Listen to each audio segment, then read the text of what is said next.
ও যুবক বলো না, তোমাকে কর্মযোগ্য কে বানাইলো?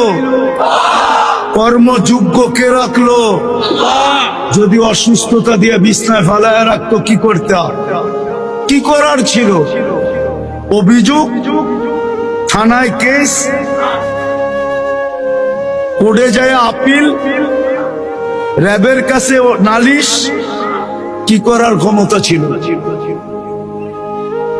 অস্তিত্বটাকে দিল।